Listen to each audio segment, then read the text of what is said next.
Evening all, welcome to the Pyramid Podcast, where three lads discuss all things the English football pyramid. On today's episode, we'll take a look at poor midweek Champions League results for Man United and Newcastle.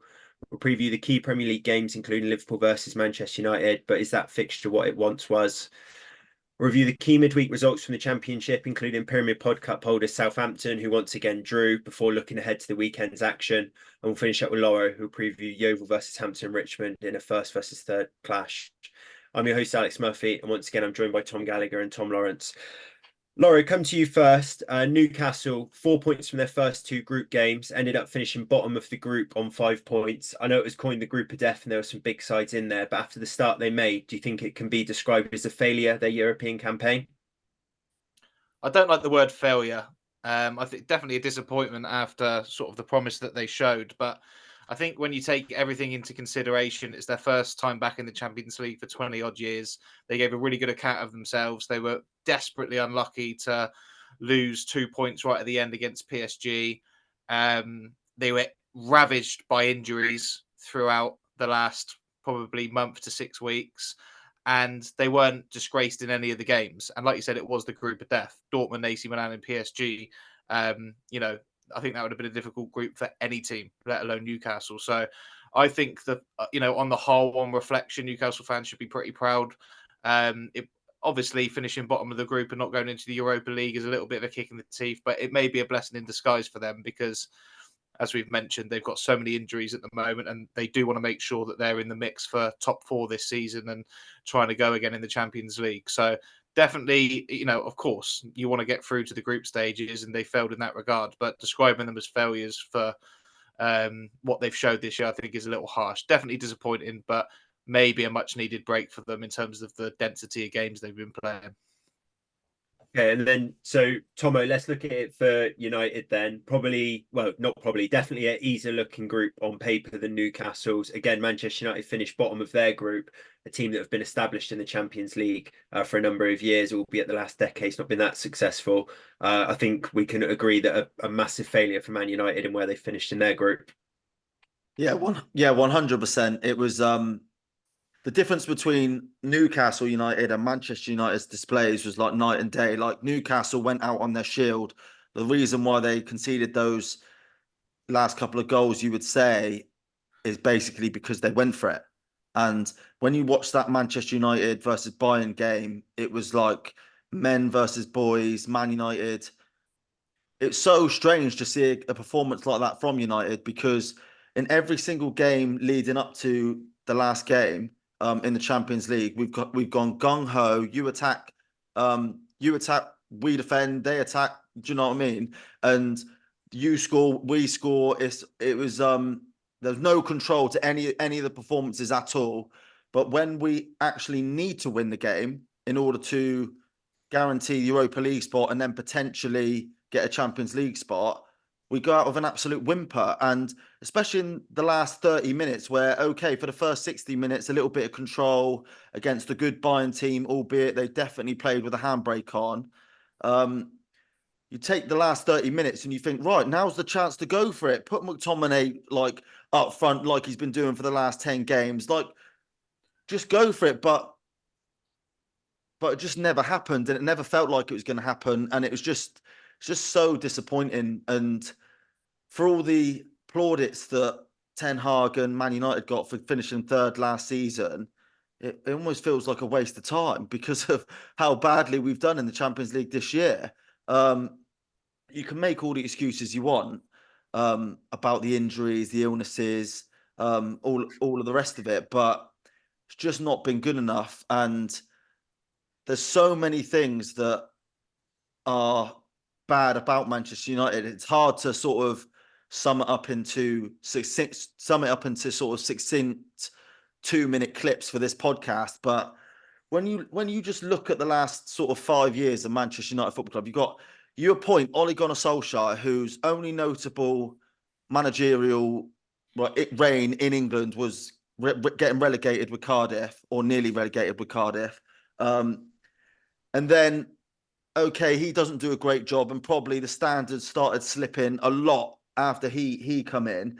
And this time 2 years ago, we sacked him, and we brought in the Lokomotiv Moscow sporting director. And if that sentence doesn't show you how badly run our football club is, then let me talk about some of the signings we've made over the last 5 years. Look at the loan signings we've made. And this is Man United Football Club we're talking about, who shouldn't be making any loans at all. But if you make a loan signing, it's because you're basically desperate and your squad planning is piss poor. Odion Igalo, like now seen in Saudi Arabia, was in China. You've got Wout Weghorst, who was a failure at Burnley, who got relegated. Then you've got this season Sergio Reguilon, who's a left back who couldn't get a kick at Tottenham. And so we've signed him. Okay, needs must maybe because our 2 left backs were injured. And then you've got Sofian Amrabat, who, and one of the biggest rules that you should say in transfer recruitment is never sign someone off a good international tournament. And that's exactly what we've done. And it just shows how poor, like those are just a few examples of just how poorly Manchester United Football Club's run. Anthony, I spoke about him before. Last season, he was available for 50, 60 million at the start of the summer. We thought that was too much. And then we struggled at the start of the season by getting absolutely spanked by Brighton and then Brentford. And we go to Ajax with our hands out, begging to get Anthony. And they say, yeah, fine, but pay 80 million or 86 million.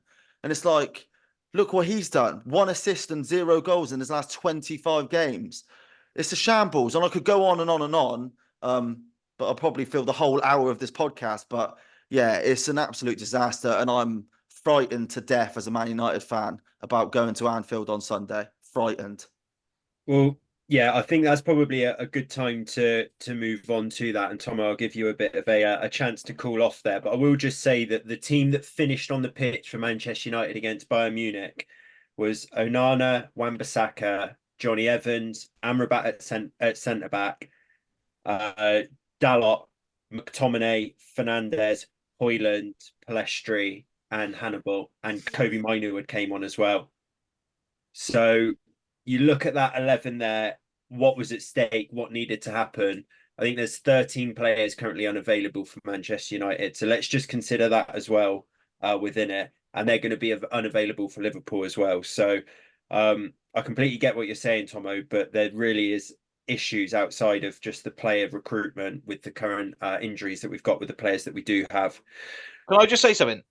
Yeah, please do, Laurie. There's quite a big narrative, isn't there? That lots of like Gary Neville's one of it. Lots of Man United or people that have a viewpoint on the Man United situation, quite commonly you hear you can't keep sacking managers. We've proven that hasn't worked 4 or 5 times. But like T-Girls just said, it's not the sackings you're getting wrong. It's the appointment in the first place. It's widely regarded that your player recruitment's crap. The manager recruitment's been just as bad. Like you said, since Mourinho, you got Ole Gunnar Solskjaer, whose only experience in English football, like Tigo rightly said, was basically relegating Cardiff before he left early.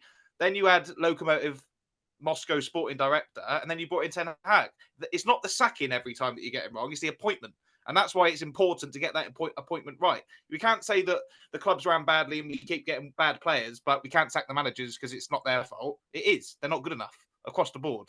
And you're right, that does come from the hierarchy as well. But again, we don't need to go on about the Man United managers too much more, but I think that dispels that argument of we've tried sacking the managers, it doesn't work. No, try appointing the right one. Yeah, and I think if the media is anything to go by, although it has cooled a bit today, looks like the potential incoming ownership of Sir Jim Ratcliffe, he's already starting to earmark a couple of managers that he would look to succeed Eric Ten Hag, which is obviously not particularly good news if you are Ten Hag, because I think new ownership will have their own ideas on how they want the club to be run and who they want running it. Laurie, let's move ahead to the game then against Liverpool versus Man United. So I said in the intro, is that the game that it once was? I think what used to be widely regarded as probably the biggest game in the Premier League and the most kind of bad blood within a Premier League fixture now seems a bit tame. I think I saw something earlier, Man United haven't scored at Anfield since 2018. Surely just a complete and utter home banker now. Yeah, and it was, last season you weren't in too bad a form, I don't think, when you went to Anfield and you still lost 7-0. That game sticks out in my mind. So we were just having a discussion beforehand. I think a few people would be bringing in or captaining Mohamed Salah in their fantasy football teams this week because he'll score a brace. You can almost guarantee he will. And like you say, I think it probably is one of the biggest bankers of Liverpool's season. It's a really good point that you made before we came on, Murph, that they're getting themselves up for a big game, Liverpool, but the opposition aren't going to fulfill the expectation in that regard, are they? So I think it's still as big a fixture. It's still, you're never going to have Man United Liverpool 3 o'clock on a Saturday afternoon, not on telly, are you? It's going to have the big build up and the fans will be up for it. But at the end of the day, unless something ridiculous happens, like it did at Everton and Garnacho scores an overhead kick in the first minute, I think you're probably both right to be slightly concerned about what's to come on Super Sunday. And Tomo, I know that the media are saying that there's no immediate decisions to be made on the manager because they're still waiting to get their kind of feet in under the table. But given the loss at Bournemouth, given the kind of going out of a whimper in Europe, do you think a big loss at Liverpool could almost be Eric Ten Hag's last chance, last straw? No, not at all. Basically, nothing will happen until Sir Jim Ratcliffe comes in. We've got an interim CEO at the minute. I don't even think he would have the authority to make any decision right now. And let's be honest, like, if you just take the context of everything we spoke about, and obviously, Murphy, you are right to point out that we do have a lot of injuries, and he has been there's 13 players missing. So if you take that in context into consideration, United and obviously Liverpool's good form, United's bad form, you fully expect Liverpool to win. You take a couple of other things into consideration, like Manchester United have only scored 1 goal in the last 8 games against Liverpool at Anfield. Alisson, Trent Alexander-Arnold, Virgil van Dijk and Mohamed Salah have all been left at home for their Europa League tie tonight. So they've all been rested, the big players. Salah has never scored more goals against anyone, any other club in the world other than Man United. He scored 12 against us. So Laura rightly says people are trying to get him in their FPL team. All of those sort of odds and facts and figures and stats, whatever you want to say, it's all stacked against Man United. So the expectation is they're going to batter us. And I don't think that there'll be any change on the horizon if he does get battered, just simply for that result. And also because nothing can be done until Sir Jim Ratcliffe comes in, because he's the one who's going to be taking charge of the sporting sort of side of Man United. So they just have to wait. What's the timeline on that? What's the time scale on that then? What are we waiting for on Jim Ratcliffe? Yeah, I've read for the last 6 months, or the last 3 months that's going ahead next week. But I think I've read today that there's quite a lot of details to be ironed out about, basically, because he's a 25% investor. Usual UEFA rules means that because he's not sort of the majority investor, it wouldn't affect his Nice job. Say, for instance, if Nice qualify for the Champions League and Man United qualify for the Champions League. But because they've sort of outright come out and said that Ineos will be in charge of the sporting side of things, like, those details need to be figured out, because there's a conflict. Yeah, there's a conflict of interest if OGC Nice and Man United get into the Champions League. Lots of details and stuff. And obviously the Glazers, they just move so slowly with things like this. So it says, like, the Sun, Neil Custer's come out last night and said it was going to happen next week, but I think he's been saying that for the last 6 weeks. So Neil Custer says it's happening next Monday every week, and eventually he's going to be right. So yeah.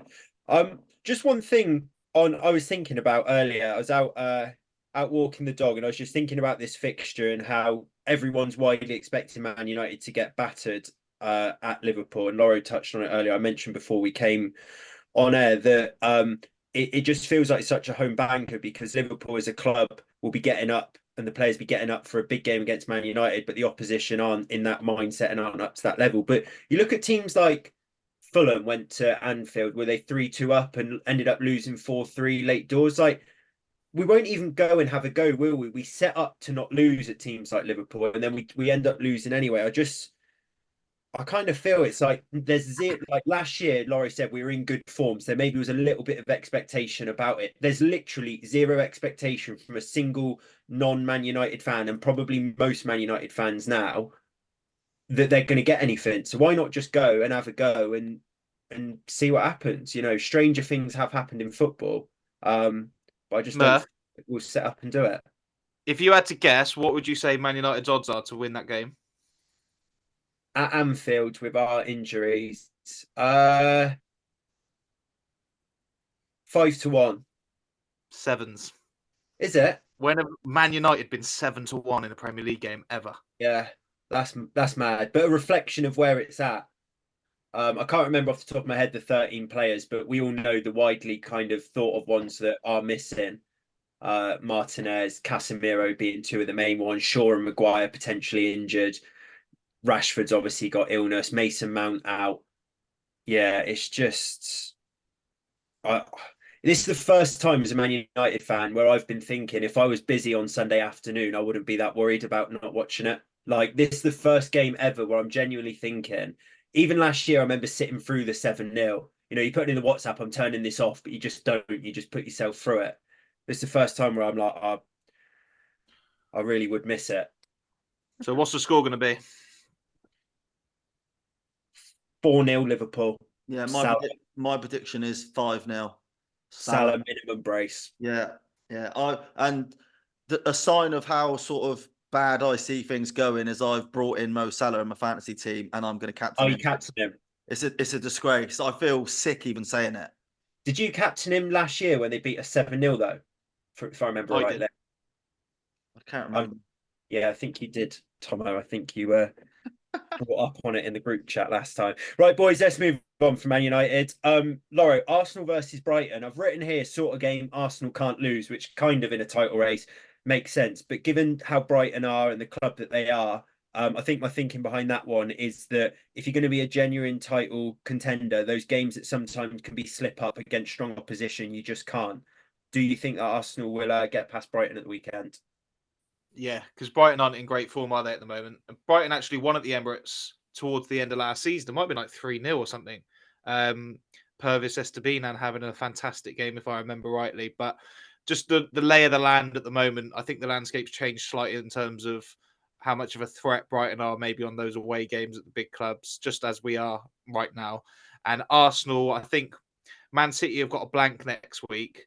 But you'd expect them to beat Palace at the weekend. You expect Liverpool to win, so you don't really want to give up any ground. Certainly going towards Christmas, because we're getting into that sort of turn-in time towards business end of the season soon. So yeah, look, Arsenal will want to win every single game at home. They've beaten Man City at home already. I think they're in decent enough form. I know they lost to Villa, but I thought they played quite well in that game. And before that, I think they won 4 or 5 on the bounce. Been fantastic in Europe all season as well. So yeah, look, Brighton, of course, on their day, if they turn up, they'll give anyone a good game. But I do fancy Arsenal to win. And yes, I would say, I mean, every game from now is one that you don't really want to slip up in, but you don't want to be, undoing good work like beating a Man City at home by dropping it to Brighton, who aren't at full fettle at the moment. Tom, I agree with that. Think Arsenal going to pick up all three? Yeah, probably. They haven't had the best record. They haven't had the best record against Brighton lately. They've only won one of the last 5 games against them, losing 3 of those. Like Laura said, the 3-0 last season being the biggest one. But look, Brighton play Marseille tonight. I think if they win that, they go top of their Europa League group, which is a big deal in the Europa League because you avoid playing that playoff tie with the relegated Champions League teams. So they'll put everything into that. Look, De Zerbi, I think, even though they've not been coming away with the same sort of results as they were last season, they've had so many injuries and so many problems this season, yet they're still showing something about them. And I think he's doing a really good job again. And when you take in consideration they sold their 2 best centre mids in McAllister and Caicedo, I think he's doing a great job. And the difference between, I know I'm going to bring this back to Man United, and we talked about their injuries, and Newcastle have got loads of injuries. Lots of teams got loads of injuries, but the clubs are still, or the teams are still putting in good performances, and putting in a shift, even if they potentially aren't coming away with the same amount of like good results they would if they had a full fettle of players. I think Brighton are doing like they're still up there. They're still up there. They're getting some results, and they are. If they beat Marseille tonight, they win that Europa League group, which I think Marseille, Ajax, and AEK Athens. So that's a pretty difficult Europa League group. So yeah, look, it will be a tough game, but yeah, just because they're playing tonight and it's a big game for them, and Arsenal basically fielded eight. They had 8 or 9 changes, didn't they, against PSV yesterday, or maybe Tuesday. I think it was yesterday actually. So yeah, Arsenal will be fresher, and like you say, they're at home. So yeah, 3 points for Arsenal. Good stuff. Man City versus Crystal Palace, lads. I think Crystal Palace not in particularly great form. City at home normally inevitable. Tomo, just a little bit on Haaland. Am I right in saying that you tweeted something about his dad, and his missus and mum or something like that, taking them out of their fantasy team? Yeah, his dad, his missus, and someone else who I think maybe his cousin, they've all taken him out as fantasy team. I don't know whether that's some sort of sick joke by Haaland to throw everyone off the scent and he's back, but Guardiola's notoriously quite vague about his injuries, and he might be returning to training tomorrow, he might not be. So yeah, I've taken him out of my fantasy team. I don't expect him to play, and then they go off to Saudi Arabia, don't they, for the Club World Cup? So I think they'll probably sort of save him for that if he is potentially back in time for that. How do we know that his family took him out of their team? One of the papers reported on it, and I did read the article, not just the headline, and it was a TikTok FPL nerd who basically went on like Alfie's FPL team, and obviously it's been taken out. What? So effective from before the Luton game? Because you can only see people. Yeah, right. So they knew he was going to be injured last weekend. They might have put him back in now. We don't know anyone's team, do we? Yeah, you can't look ahead. Oh no, I've brought him out. Tomo, I've brought him out. Who did you put in? Solanke? Salah and Solanke, yeah. Solanke's got 3 green fixtures. Yeah. And, he's going to get a January move, so I thought I'd have a bit of Solanke. I reckon there'll be a lot of Solankes this weekend.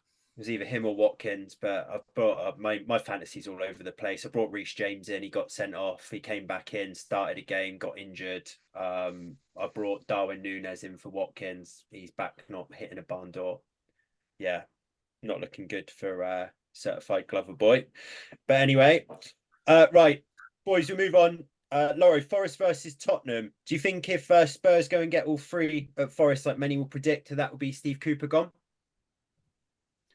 I find it so weird with Steve because I think I rate Steve Cooper really, really highly. It's such a weird one because I think last week when who did they play? They were losing to someone and all the fans were just chanting their support of Steve Cooper as if to say, look, we know that his job's on the line here, but we don't want him to go. And that's because they know particularly fans of Nottingham Forest, they'll know that he is a very, very good football manager. And if he goes, there's going to be so many clubs that are after him straight away, even Premier League sides, I reckon, like Crystal Palace. So it's a bit of a precarious position for the Forest owner because he's probably looking at it thinking, well, results have been poor. We've spent quite a lot of money. This is the sort of time whereby you'd usually look at the manager's position if we're not at the right end of the table or not in the right place that we want to be at the moment. But then he's thinking, well, if a lot of other clubs would take Steve Cooper in a heartbeat, then why would we get rid of him?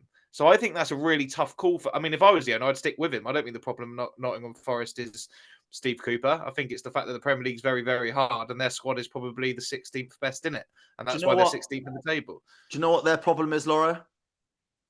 Taiwo Awoniyi has been injured, and actually, if you look at the start of the season when he was fit, they were doing really well, and then he got injured and they struggled. And then I think he come back for 1 or 2 games and they started turning the corner a little bit. And now he's back injured again for 3 months and they're struggling. And so he's a massive reason. And a club like that, you need your best striker, don't you? Yeah, and it's funny, isn't it? When you look at the Premier League, if Newcastle or Tottenham have got their best player injured, everyone's like, yeah, but Son was injured. Or, yeah, but, Trippier was injured. But when it's someone like Forrest, no one ever thinks about that.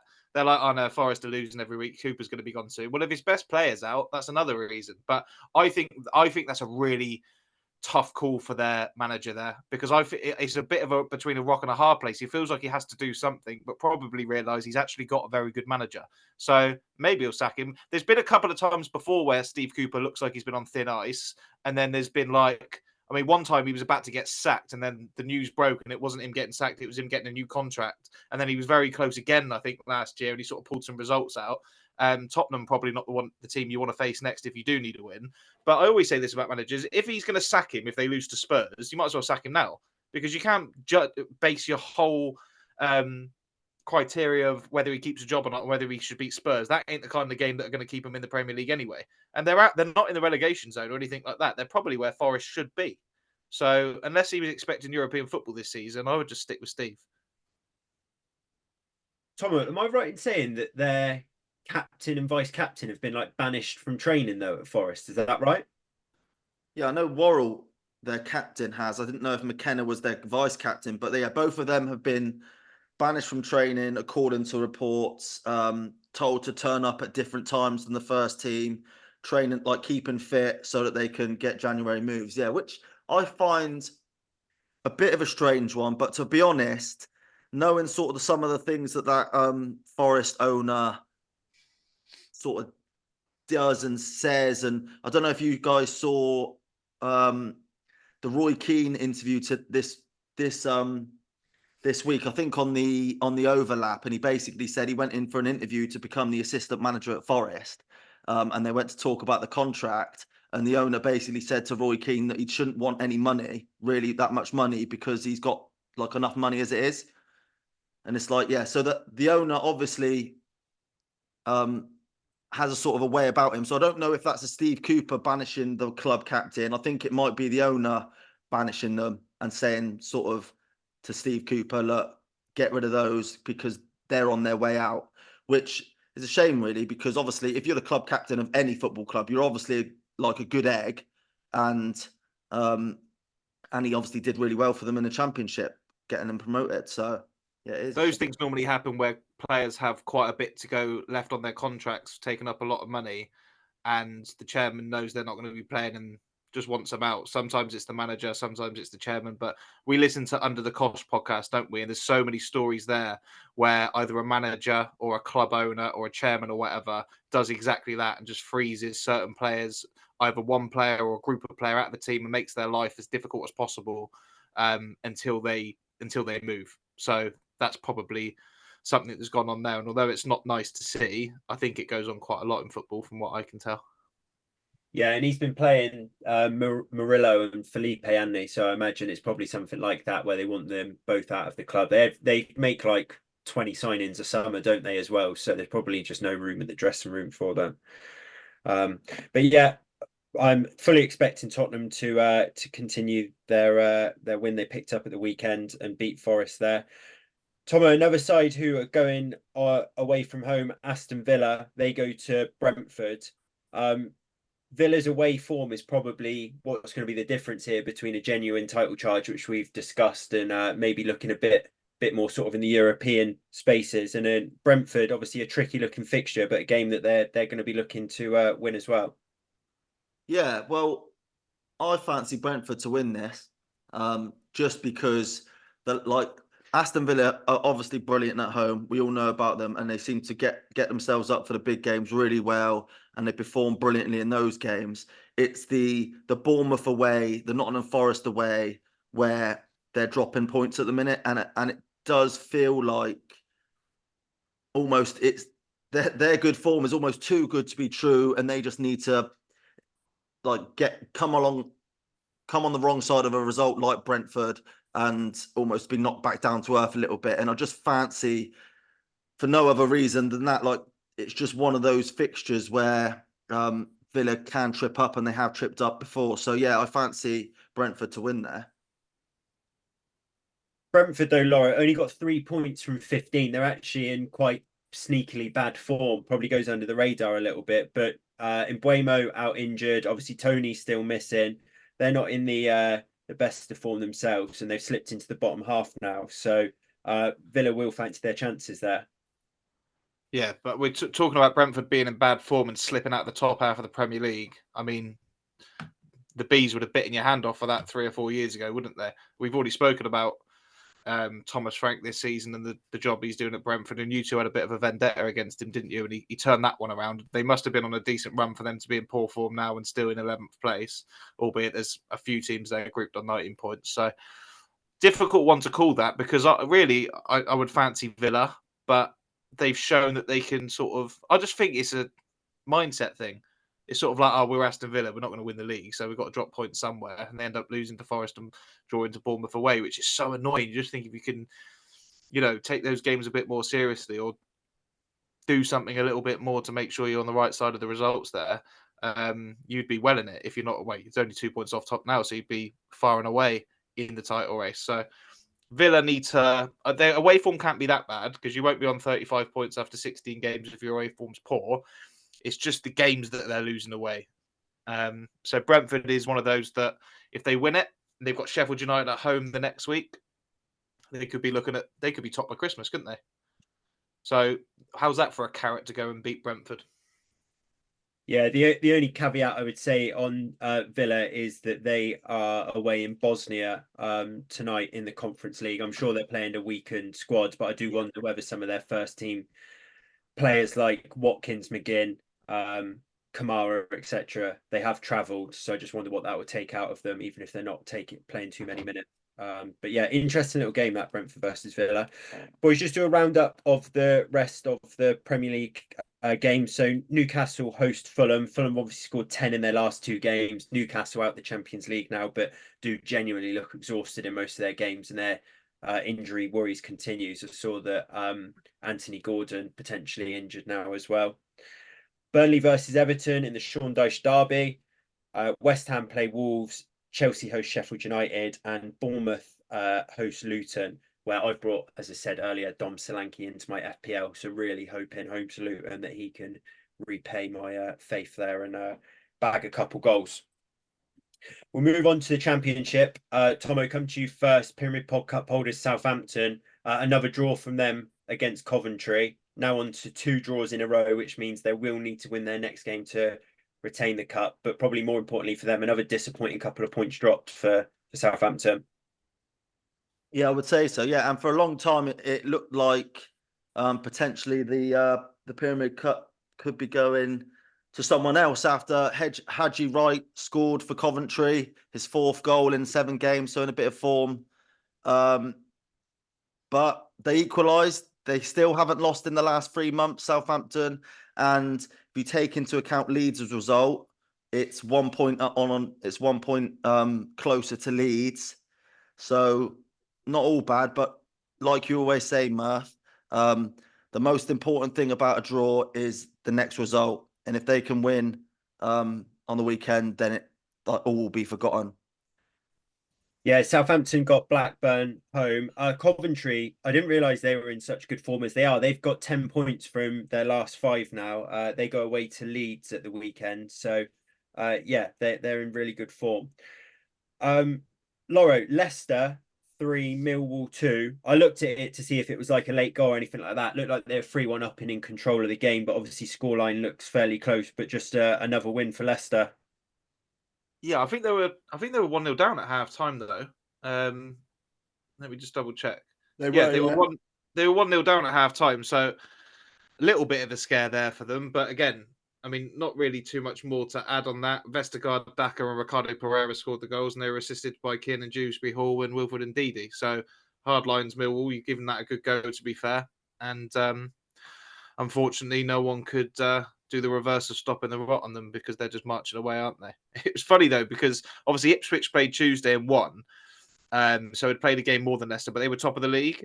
And like Leicester have had the best first 20 games of a championship season ever, and they still weren't top. That's how crazy this league is this season, and those pace setters and how well they're doing. But yeah, another good 3 points for Leicester, but we expected that, didn't we? Just quickly, another example of basically Leicester's dominance in this league, albeit dominance along everyone else apart from Ipswich is they've got Vardy and Iheanacho out injured at the minute, and they bring in Patson Daka last weekend. He scores, obviously played again yesterday and scores, and it's like there's levels basically, and they're basically a Premier League team in waiting, aren't they? And a Premier League squad in waiting. Yeah, they definitely are.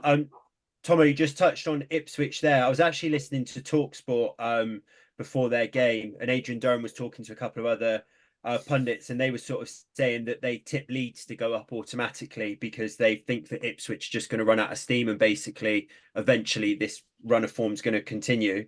But they want to get an away at Watford. Another massive result for them. Yeah, and we spoke a bit about Watford, haven't we?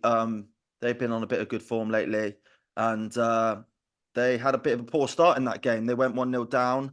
A youngster, Aspria, capitalised on a mistake from Ipswich. I had a look. He is Colombian, but he's not the son of Tino Aspria. But then, yeah, George Hurst equalised with a sixth goal of the season. And then Ipswich captain Sam Morsey, he took advantage of Watford captain's Wesley Hoyt's mistake to get the 3 points. And they just keep rolling on. And when you go to Vicarage Road on a Wednesday night or Tuesday night, wherever it was, and you get the 3 points and you go ahead of Leicester, like Lauro said, who have just made a record-breaking start to the Championship season, I don't know why anyone would be questioning Ipswich right now, and especially those on Talksport. So, yeah, another great result for Kieran McKenna. They keep rolling on. The only reason I think people question Ipswich is because they're a newly promoted team. And I think we have to say now, it's important to say, I can't think of a better managerial job in my memory for your first outing as a football manager than what Kieran McKenna's doing at Ipswich. I mean, he's come in, he's got over 100 points now in this calendar year, taken Ipswich up from League One and probably up from the Championship now as well.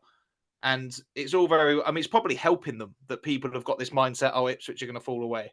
Because every team that plays them is probably like, oh, they're in good form, but they only come up in last season. But they've just got amazing manager. That George Hurst, how he's not top, he's only got 6 goals. He scores every single week. But so does Nathan Broadhead and so does Connor Chaplin. So they've got good firepower. They've recruited well. They've got, Leif Davis, we've mentioned before, is fantastic. I think Brandon Williams is in good form for them. Sam Morsey's always been a good little player, good midfielder. And they just keep ticking along. And we're quick enough to jump on the bandwagon of managers being crap when teams are in poor form. We just need to keep saying how brilliant Kieran McKenna has been at Ipswich, and their fans just must be on cloud 9 because he's turned them into one of those sort of sleeping giants that you fear would never see the Premier League again, into a team that are probably going to be there in May.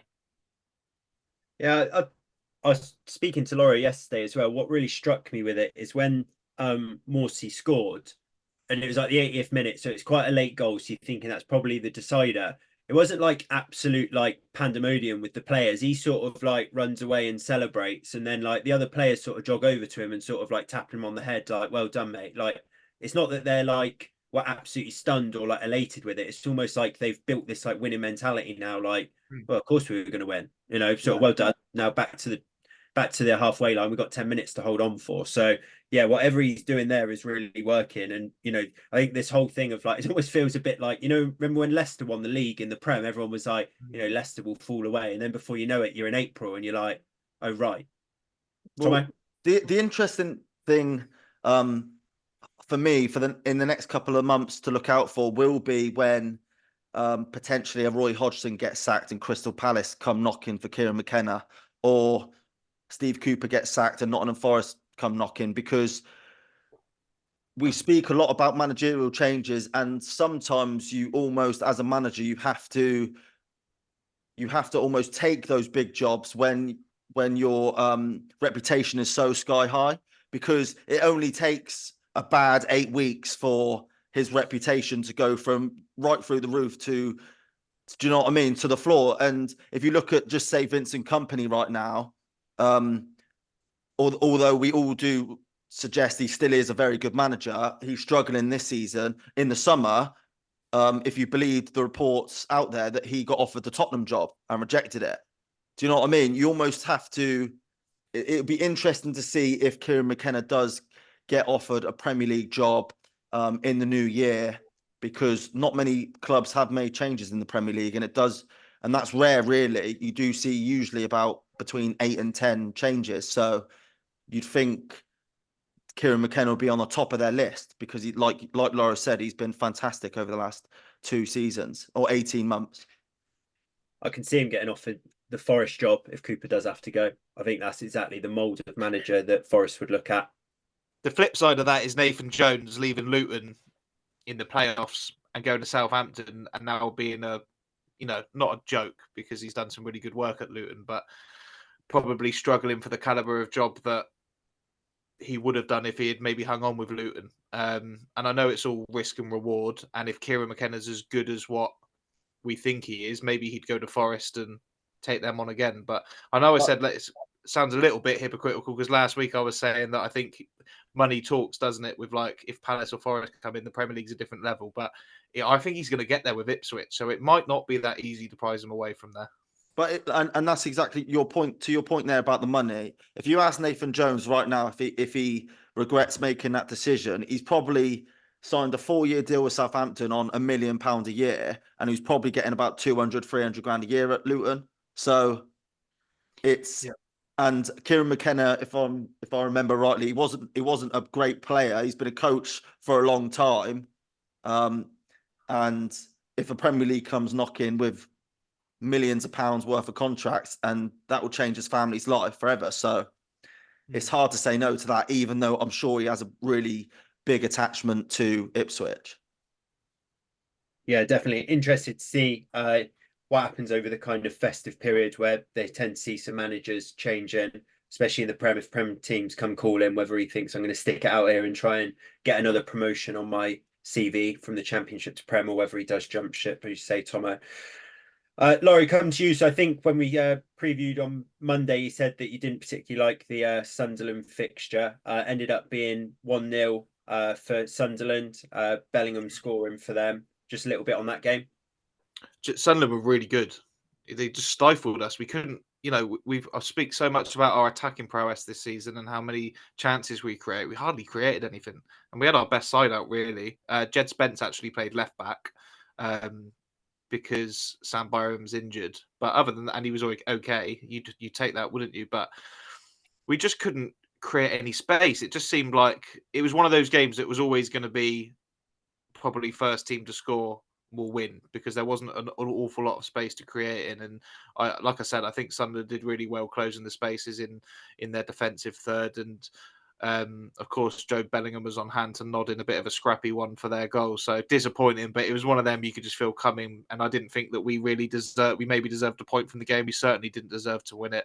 And unfortunately, that sees us drop back to 10 and 11 points behind Ipswich and Leicester, respectively, who just march on, as we've spoke about. So, yeah, disappointing one, but I've got no complaints. Sunderland were really good and probably deserve to pinch it. Just on Sunderland, we spoke. I think Laura, you spoke, didn't you, about how weird his sacking was? Well, Mike Dodds has come in as an interim, and he's beaten West Brom and beaten Leeds, and now Sunderland sit in the playoffs. It's who's to say? I know. Obviously, that's. I'm not trying to say it's a good decision to sack Tony Mowbray. I'm saying who was to say that Tony Mowbray wouldn't have done that, and then they're in the playoffs. Do you know what I mean? And it's crazy to think that they sacked him when they were so close to the playoffs. I agree, and I, like I said last time, I don't think they've sacked him because they think he was doing a particularly poor job. I just don't think he's a trendy football manager at the moment, and it's probably like some clubs are, if they've got a young, forward-thinking, different kind of manager, maybe like Ipswich have, maybe like your sort of Liam Mannings of the world who've gone in at Bristol City and all these kind of trendy ones. Maybe I just think that clubs are thinking, right, next time we lose a couple of games, we can probably get away with sacking the manager, and then we can look to get one of those on-the-grass coaches that does things a little bit, in a new way. But yeah, I thought it was a terrible sacking. And I actually think it's quite a difficult job for whoever goes in there next, because I'm not sure Sunderland are going to finish much higher than 6th. maybe fifth if West Brom fell away, but there's some big teams at the top there. So, not going to say poison chalice, but Sunderland hasn't notoriously or historically been an easy place to go and earn your stripes as a football manager. There's been lots that have fallen by the wayside there. So, yeah, they'll have to be careful. And they're taking their time as well. So it's not like they sat Tony Mowbray with someone lined up ready to come in. It's been a while now already. So, yeah, interested to see. Well, Will Steele is still the favourite, but he's come out today and said that don't believe everything you read. I think he was in London yesterday and everyone thought he was meeting the Sunderland chairman. He's come out and said he was meeting his missus because she's from London. That's Will Steele for you. I know. And then the second favourite is, I was going to say Ian Beale, but it's Michael Beale. And he obviously didn't do a very good job at Rangers. No. Was highly thought of as Steven Gerrard's assistant and then got that QPR job and then didn't do himself any favours when he rejected the Wolves job and said, oh, I'm so loyal, I'm going to stay here forever, all that sort of stuff. And then 2 weeks later, took the Rangers job. So, yeah, sort of slim pickings at the minute, it looks like. That Mick Beale getting the Sunderland job. I mean, if you asked Sunderland managers 2 weeks ago, would you rather have Mike Beale, who's just been sacked as Rangers managers, did a dreadful job, and although when he went in at QPR last season, they were top of the league after a few games, they very quickly started to slip away. And I think Beale went to Rangers after turning down that Wolves job because he thought, oh, we're in trouble here. We haven't got a very good squad, and it's actually fallen apart a little bit. I think the Sunderland fans would rather have Tony Mowbray, who's, got them into the playoffs for one last season and obviously got them in and around the playoffs so far this season. That would be a ridiculous appointment. And I take it the Steven Schumacher one's dried up a little bit now, is it? Yeah, I think he's come out and denied it. He's drifted to 25-1. John Eustace down there 25-1. Then you've got Graham Potter and Frank Lampard and people like that. So the third favourite is that Mike Dodds. So it might be if they've got Bristol City away, if they win 3 on a bounce, they might think that they can stick with that. But then why is Mowbray left? I never understand that. Never ever understand that. If you were struggling at the bottom, sack the manager, and then your assistant comes in and takes you forward into the top half or whatever, then maybe. But when you're doing well, if you keep his oldest, was he as the assistant manager, Dodds? Keep someone that was obviously already at the club, then it just seems even more senseless to sack him. It's really, really weird. I just think that's such a bizarre one. But there you go. The Championship teams don't seem to be doing incredibly well with their sackings this year, do they? Birmingham, another example. Yeah, no, I'm a bit shocked by that, to be honest. And looking through that list, if Will Steele's like the even money favourite, and then you got Paul Heckingbottom then in fourth favourite, I think Sunderland are maybe regretting that already. But yeah, Bristol City away for Sunderland, Loro Coventry home, which we touched on earlier for Leeds. Coventry obviously in good form, but Leeds be looking to bounce back. We didn't touch on the Leicester and Ipswich fixtures. Leicester go away to Birmingham. Rooney, I think, picked up a result in midweek. Bakuna scoring for them. So Leicester should be favourites for that, though, and will be. And then Ipswich have got a massive game home to Norwich at 12:30. So massive derby game there before their Leicester and Leeds games. So be interested to see where McKenna is the other side of the festive period. And just the other team in the playoffs, fifth place West Brom, they went and won 2-0 away at Rotherham and they host Stoke at the weekend. So yeah, we'll obviously reflect on the results on next week's pod there in the Championship. Move on to League One. Obviously, we recorded on Monday last week, just before Monday Night Football, Tomo. First versus second, Portsmouth-Bolton. Portsmouth won the game 2-0, but question for you, did you see Dion Charles's miss?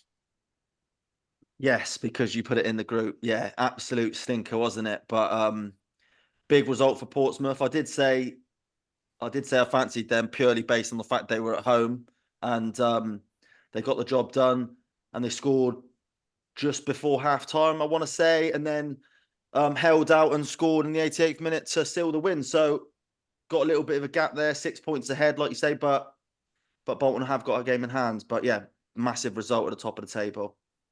Yeah, that was a big result for Portsmouth. I actually fancied Bolton there, I think, just based on the form that they were in. But big result for Portsmouth, 6 points clear at the top now, albeit a game in hand for Bolton.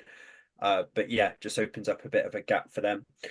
Their fixtures this weekend. So Bolton host Bristol Rovers, Portsmouth go away to Shrewsbury. Third place Stevenage. They've got 13 points from 5 now. We spoke about Steve Evans on Monday. They host Exeter.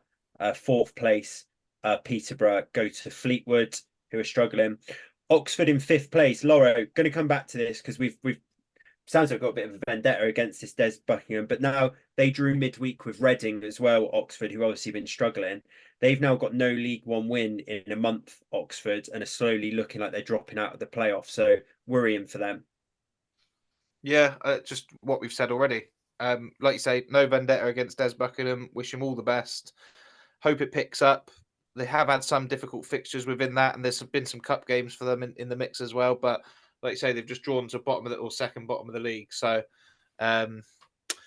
needs to get going at some point for them. But the good thing about this period of the season, unless you've got a load of injuries, is the games come thick and fast. So if you lose one, you can correct it quickly. And if you win one, maybe you can pick up some momentum and fire forwards again. So, yeah, I think it's going to be tough for Oxford, though, because you look at the people in the mix there. Bolton and Portsmouth are obviously the standouts. Stevenage, I don't think have lost a game in the last 3 years. And then Peterborough and Derby. You know, Derby have had their poor run this season, and our mate Warney's looking good. And Peterborough, you know, Darren Ferguson knows how to get them out of that league, doesn't he? And they score lots of goals, have done for the last 10, 15 years. So, yeah, I mean, I know there was probably slightly the surprise package at the start of the season, Oxford, but like I keep saying, that's why it was a really difficult job to take. You're taking over an overachieving club, and you know, replacing a manager that the fans didn't want to leave.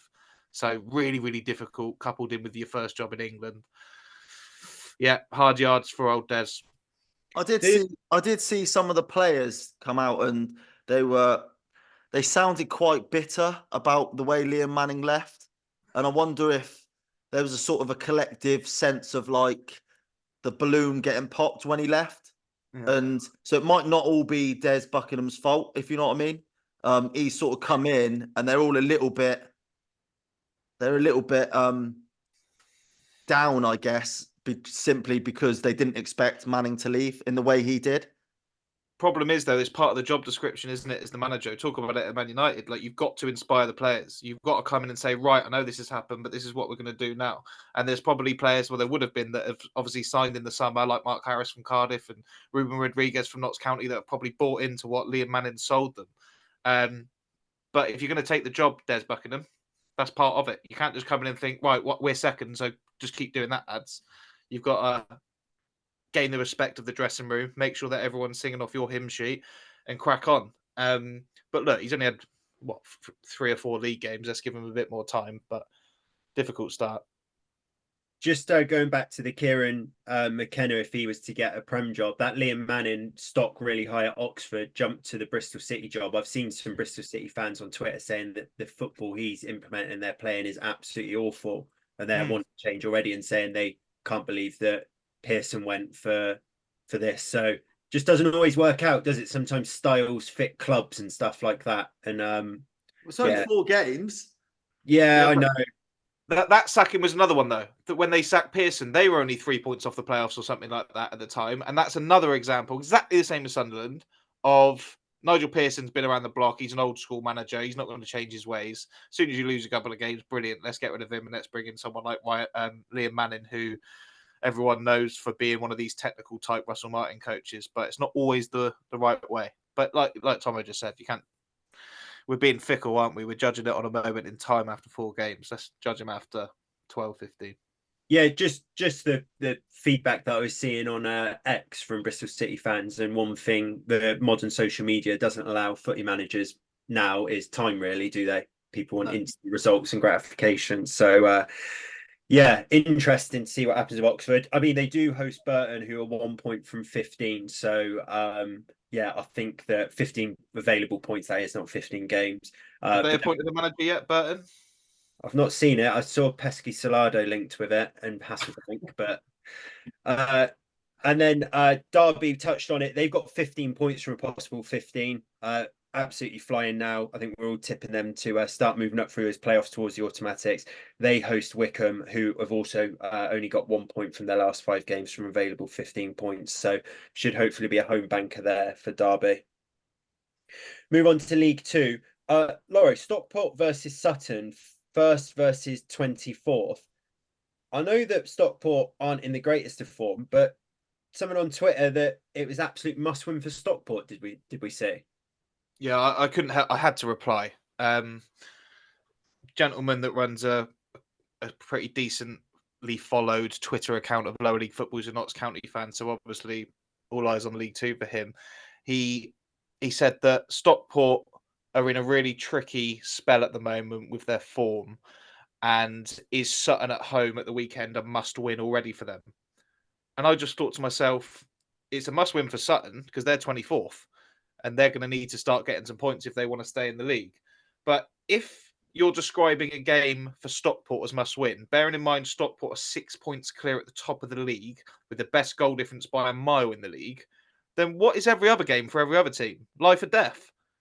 I just honestly, I cannot get, and that is just to quote one of T-Girl's phrases. That is a microcosm of modern football fans that you're only as good as your last 2 or 3 games, really, and then you're in trouble. And it must be so frustrating for like the management and the players and stuff at Stockport to be thinking to themselves, we've got people on Twitter now that are watching League Two and describing our next game as a must win, and we're 6 points clear at the top. It must be like, how do you ever get any gratification in this game? Well, do you know So what's crazy about that as well is they went on their massive winning streak, didn't they? What was it, 13, 14 in a row?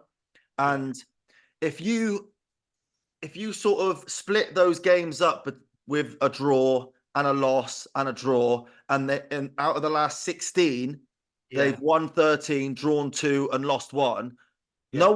No one would even bother saying that this is a must win. But the fact that they've left that little bit of bad form for the last 3 games where they've drawn 2 and lost 1, it's like the end of the world. When actually, let's take into consideration the fact they've just won 13 league games in a row. Yeah, that's it. And I'm 100% with you. And I think I'm probably a little bit more heightened in my emotion towards it because it's very similar to Yeovil. And there's lots of sort of like your negative fans coming out the woodwork all of a sudden and saying what we should and shouldn't do and what Cooper's not doing right. And you're right. Yeovil's form is 1 loss in the last 16 league games, including 14 wins. Do you know what I mean? But because the bad run of form has come lately and it's fresh in everyone's mind, that's all anyone cares about. And like I said, you're as good as your last game or your last couple of games. And it's so frustrating. I hate that. Look at the wider picture. Would you rather be any other team in League Two rather than Stockport?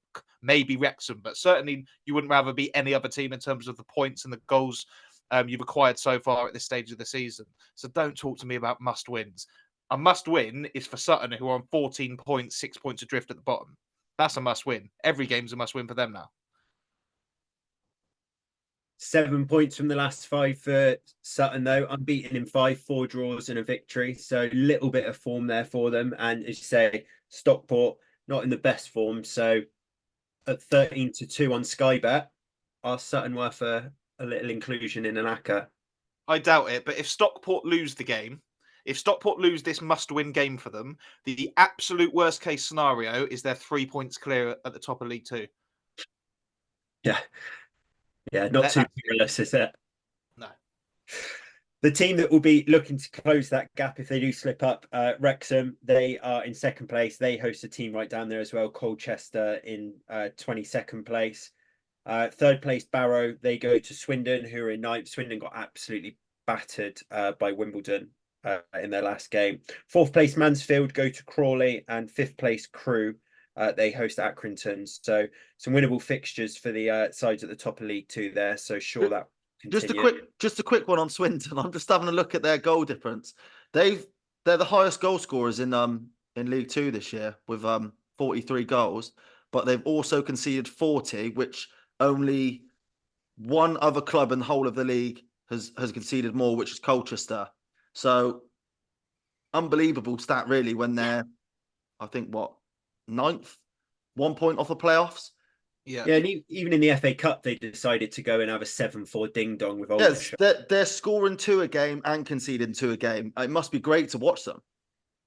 Yeah, just a quick one on Swindon as well. Let me get my wording right. But the League Two relegation odds were frozen today because Swindon's I can't find it now, but I think it's their chairman or their hierarchy. Here we go.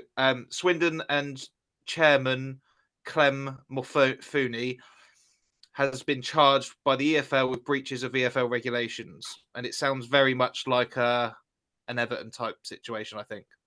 So there could be a points deduction coming there for Swindon and mixing things up in that regard. So watch the space on that one. I don't want to, I'm just reading stuff on Twitter. Disclaimer, that might not be true, but it looks like that the official Swindon account have tweeted something to, along those lines. So yeah, could be a bit of a sticky one for Swindon, which is a shame because they've been good this season.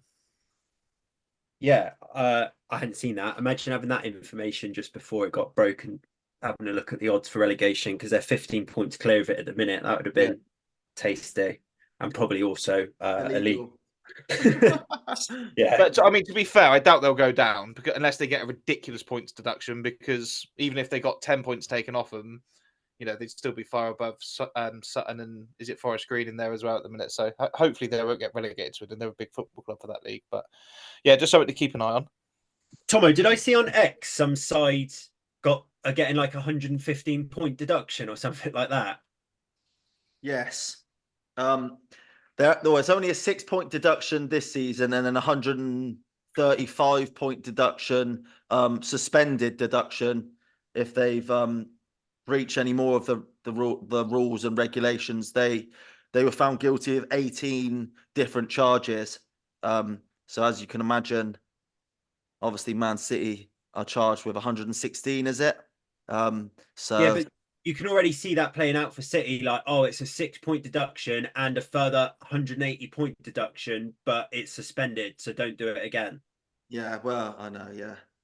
So anyway, Laurie, let's move on to Yeovil, and we will come on to the first versus third game of Hampton Richmond, but just a little bit first on Josh Staunton, who's left the club, who was obviously club captain and had probably did become a bit of a club legend over the last couple of years.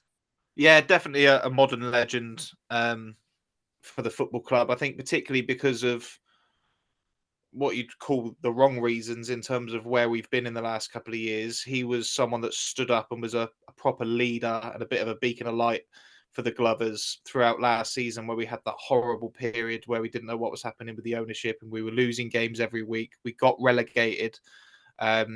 He was one that stood up, came out and spoke to the media, stuck his head above the parapet and made sure that he was a face of the club and made sure that the fans had someone to hear from in amongst a time that was very, very confusing for everyone and disheartening in terms of what was happening on the pitch and off the pitch. And then during the summer, when the new ownership came in, he helped build that connect with the fans. He showed the effort that he would put in by spending his summer painting the football ground and helping take down the old dugouts and everything behind the scenes. He's been superb with. And then this season on the pitch, unfortunately, it hasn't worked for him. He's got a bit of a dodgy knee, I think, that has hampered his ability to play on the 3 and 4G pitches in the National League South, of which there are something like 7 or 8. So he hasn't been able to play in a lot of the away games anyway. And you couple that with the fact that we've got a really, really good, solid partnership at the back between Morgan Williams and Jake Winnell. He's found his playing time limited. So I don't know exactly what's gone on behind the scenes that's led to a termination of the contract, which you'd say is very rare to see for your club captain in December for a team that's top of the league. But what I will say is obviously wish Josh Staunton all the best in whatever's next for him, because he's been fantastic for Yeovil Town Football Club, and hopefully we can see him back on the pitch for another team in the not too distant future. Yeah, nice words, Laurie. We've got a game against Hampton and Richmond at the weekend, first versus third. Just a bit on that game, but also just to loop back in with that Staunton bit. If Staunton's left, seemed a popular figure in the dressing room. On the HP Source videos they do, which go into training, he looks like a bit of a character and always involved. Do you think a player of that kind of magnitude leaving could cause any issues sort of with the squad that he's left behind? Well, he wasn't club captain for no reason, was he? You would have thought it would leave a little bit of a void. But at the same time, he hasn't been the captain on the pitch for much of the season because we've been so good on it. And ironically, it was actually the Hampton and Richmond away game this season. We're already on the reverse fixture now, where Morgan Williams and Jake Winnell played together without Staunton for the first time, and it worked brilliantly. We played brilliant football. That was one of the first of those 14 wins in a row that we had. Won that game 2-1, and Staunton's never been able to get back into the team since then, other than sort of cup games and stuff like that. So, I think it maybe leave a bit of a void. I think we're a little bit light in terms of the centre-back positions now, because obviously Josh Staunton's gone, and another centre-back, Jamie Sendles-White's been injured for the majority of the season. So I'm assuming that will free up some playing budget for us to go out and bring in a backup defender. No one's going to be better than Jake Winnell and Morgan Williams at the moment. And we've also lost Sonny Cox this week, or today, I think. He's gone back to Exeter, been recalled to his League One club. And it was a bit of a coup at the time. No one could quite believe that he was coming to the National League South. And although he's blown a little bit hot and cold, I thought he was more than useful. Scored a couple of goals. He was very quick. He was a problem for defences. And all of a sudden, we've lost two players that I think we need to replace, particularly with Jordan Stevens being out as well. We've gone from being very sort of heavily loaded with quite gifted footballers to come in if we have an injury, to I'm worried if we get someone that picks up a suspension or an injury this weekend now. So, yeah, hopefully we can see a couple come through the door in the next month at Yeovil. But first v third, it's a chance for us to pull away from another team this weekend. We're 7 points clear at the top, Hampton a third, so we could probably go to at least, well, obviously we could go to at least 10 points ahead of them. And I think Maidstone, who are second, have got a tricky fixture. I think they're away at Worthing, who are one of the better footballing teams in this league as well. So, yeah, it's our first time back at Hewish Park since the Farnborough game that you both came to 4 weeks ago. So we've had a long, that's another thing. This sort of tricky run of form that Yeovil have had has coincided with a lot of away games, a lot of travelling. And, last week we went to Wrexham, Bath and Dartford all within 6 days. So that can't be easy. So it'd be nice to be back at Hewish Park. We haven't lost that at all this season. We've only drawn twice, won the rest, and hopefully we can continue in that vein of form. So looking forward to it, and hopefully we can extend our lead at the summit. Good stuff. Cheers, Lauro. Good luck to the Glovers. Boys, we'll finish up, as you always do, with the treble. Tomo, I'm not going to come to you first this week because of your meltdown last time out. But I'll go first this time. I'm actually going to go for a bit of an outsider away from home. I'm going to go for QPR away at Sheffield Wednesday. They're just over 2-1. QPR have picked up 10 points from their last 4 games. They are in 22nd, only 1 place above Sheffield Wednesday, but form seems to have turned around in line with their new manager coming in. I think 2-1 or over 2-1 is far too big there for Sheffield Wednesday, who are obviously right down there as well. So I'm going to boost the odds up straight away and go with QPR.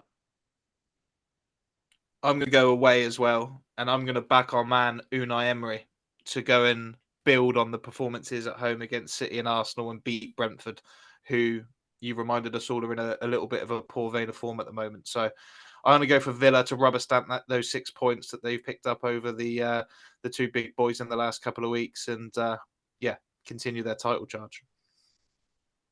Just over evens, I think. Yeah. Okay. Yeah. I'm going to go for Sunderland away at Bristol City. Obviously, Mike Dodds has come in as interim manager, won 2 out of 2 really tough games. And we spoke a little bit about Liam Manning struggling at Bristol City. So I think Mike Dodds will make it 3 out of 3 and Sunderland will win. And that's 6-5. So it brings the treble to 13-1. Yeah, and when you're in a run of form with trebles where you've not won in 20 and you're getting accusations of being in the bookie's pocket, what better than to pick 3 away teams above evens? Shove it in a treble. But yeah, QPR away at Sheffield Wednesday, Aston Villa on Sunday away at Brentford, and Sunderland away at Bristol City. As Tomo said, just over 13-1, so £10 stake. Returns 146. Our banker trebles haven't worked, so let's go for a little bit of an outsider and hopefully get some money in the pockets. Boys, that's all we got time for. We'll be back on Monday where we will review all the weekend action, look ahead to any midweek action. But thanks for your time. Pleasure as always. Cheers, boys. Cheers.